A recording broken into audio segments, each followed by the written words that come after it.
Pete Buttigieg is making history as President-elect Joe Biden's nominee for Transportation Secretary. If confirmed by the Senate, Buttigieg would be the first ever openly gay person to be a cabinet secretary. At a Wednesday event in Wilmington, Delaware, the former South Bend, Indiana mayor commented on what he believes his nomination represents. I can remember watching the news, 17 years old in Indiana, seeing a story about an appointee of President Clinton named to be an ambassador, attacked and denied a vote in the Senate because he was gay, ultimately able to serve only by a recess appointment.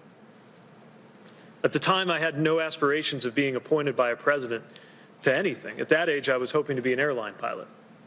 And I was a long way from coming out, even to myself, but still, I watched that story, and I learned something about some of the limits that exist in this country when it comes to who is allowed to belong. But just as important, I saw how those limits could be challenged. So 2 decades later, I can't help but think of a 17-year-old somewhere who might be watching us right now, somebody who wonders whether and where they belong in the world, or even in their own family. And I'm thinking about the message that today's announcement is sending to them. For more, I want to bring in Annise Parker. She's the former mayor of Houston. She's also the president and CEO of the LGBTQ Victory Fund. That's a political action committee dedicated to increasing the number of openly LGBTQ public officials in the U.S. Annise, welcome. Great to have you with us. Thanks. Glad to be on. Let me say I'm also the head of the LGBTQ Victory Institute, which was involved in Pete's placement. We have 2 halves of the organization. Great, wonderful. So I want to start by asking you, to have an openly gay person serve in this role, Transportation Secretary, seemed almost unthinkable even 20 years ago, given the homophobia once persistent among the nation's leaders and across the political spectrum. How does Buttigieg's nomination symbolize the progress the LGBTQ plus community has made over the last 2 decades? This is an important milestone, but when you mark milestones, it means you haven't reached the end of the journey. So, and in this case, his nomination is important. His confirmation is even more so. He will not be the first cabinet secretary ever to serve. That would be Rick Grinnell in this administration, but he will be the first to face Senate confirmation. And we would hope that President-elect Biden would be empowered to select his own leaders to be his part of his leadership team, but also that those in the Senate would recognize that while his sexual orientation is important, it is not his qualification, and that he is amply qualified and ready to serve, and that they won't make his personal life an element of attack. And of course, as an openly gay woman yourself who's led one of the nation's largest cities, can you speak personally to what his nomination means to you? We heard, I think such a wonderful story that Buttigieg just relayed of being a young person and, questioning who belongs where. And those are such important stories to share, I believe.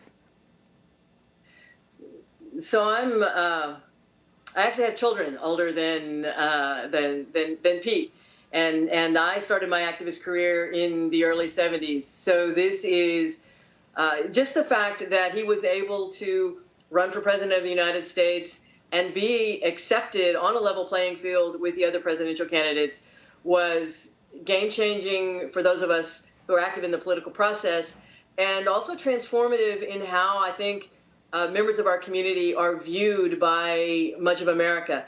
This is just one more step forward for someone who has embodied remarkable change and the proof of a remarkable transformation in American attitudes toward the LGBTQ community. I'm personally very excited. I'm a huge fan of mayors, and I think that there's no better training ground for any type of executive position than being a mayor. And I know and like Pete a lot, so very happy that he's in this place. being a mayor is certainly a hands-on job, that's for sure. So you touched on this earlier, but there are, some critics who are bringing up questions about Buttigieg's qualifications for the job of transportation secretary. His highest level of experience thus far is, of course, as the mayor of Indiana's fourth largest city, which we know is, a great qualification. But what role does a mayor play in public transit and infrastructure? And how do you believe Buttigieg is qualified to fit into that position?